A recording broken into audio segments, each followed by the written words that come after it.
Today, I'd like to reintroduce you to Sarah Haig, our Clinical and EAP Director. Good morning, Sarah. May is Mental Health Awareness Month and helping to provide awareness to mental health issues. And I think the biggest piece is to eliminating that stigma. Then we have a tragedy that happens in our state, in one of our communities, where somebody chose to take other people's lives and was really specific that it was around the color of their skin. Today, we want to take a few minutes to just talk about that and understanding that even if you don't live in that community, it hits just as hard, because these are people and we're people and we care. And it doesn't matter the color of their skin.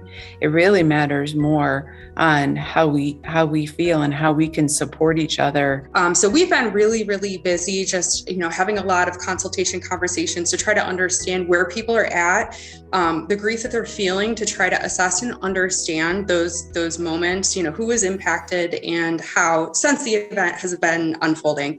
So we have been providing a variety of really specialized resources. That's what we do in the EAP. Such as crisis hotlines, consulting with the management, providing actual counseling, and we'll be on site to be able to provide on-site supportive resources in Buffalo this week, joining many other mental health providers helping right now. There was no question, as soon as this happened, that you were on top of it to make sure that your team was ready to roll. But your team was really ready to roll because they're ready to roll whether it happens in Albany or whether it happens in Buffalo. This is a trauma. This is something that is just devastating. We see the pictures of the people have died, and we hear the interviews of family members who are already providing forgiveness to this shooter because they don't want to provide the kind of anger and remorse to that shooter, because they feel like it's giving him more power. And that's exactly what a mom had said.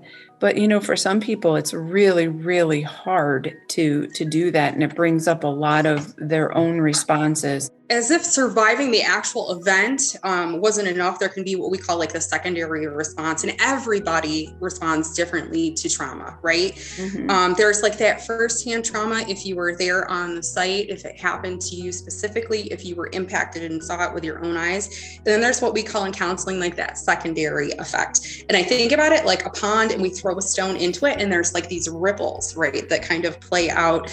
And then some of the ripples can even come from like watching media, right? Like watching the news story as it plays out, looking through TikTok and seeing like accounts of what has happened or just descriptions of what has happened. So it's so important to be hip to changes in patterns of behaviors, and just kind of knowing yourself is super, super important because in the wake of this kind of an event, people respond differently.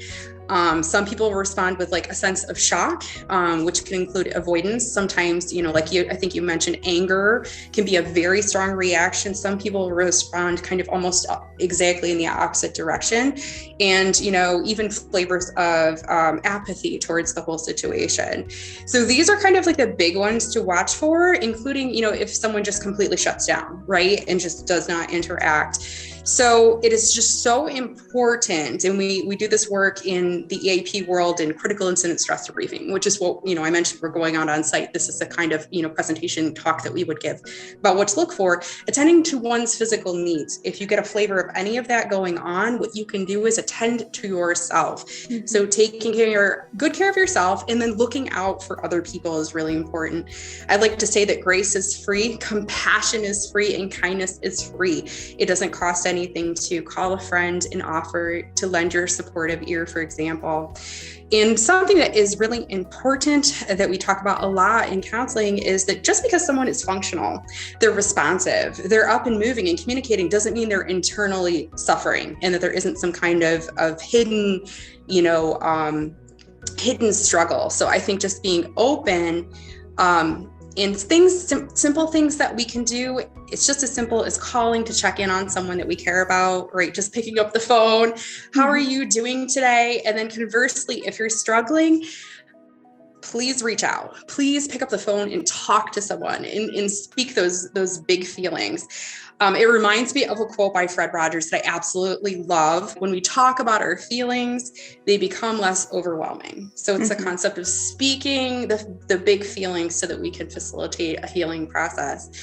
Other things that you can do to kind of help yourself and other people, reading and learning about the event in the world, right? So just being an educated consumer of the media. If you notice any of the big signs in people that you care about, I think, I'm a big fan, obviously I'm a little biased here, of counseling as a wonderful resource. And overall, I think that if you're feeling a sense, like many people are right now, because this was a shocking racially focused hate crime, that if you feel that white, hot anger, hate-filled feelings as a result of the profound loss, that you can choose also to put that energy to supporting the survivors, to supporting people of color in Black communities that are impacted by racism, and just being really open to having, talks, open to learning, and open to having those big conversations are really important as they surround things like social justice issues. One of the best ways to help people, in case you're wondering what you can do, is to have a sense of connection. So to, for folks that are directly impacted, connect in the community, reach out to others. No one is alone in this. We are all connected, and we all have the wonderful ability to take action and care for each other and provide each other with hope. It's okay to talk about it, and it's okay to grieve, and it's okay to really feel those feelings, just like it happened for you, because that's how we take those feelings and put them into a movement forward on how we can help together, band together to prevent that. And in the long run, that's exactly what it is to eliminate the stigma of addiction and mental health issues too, is when we talk about it more, we come together more, we create a circle of positive rather than an ousting of negative. And so here's our opportunity, and here's our call to action to be able to do that.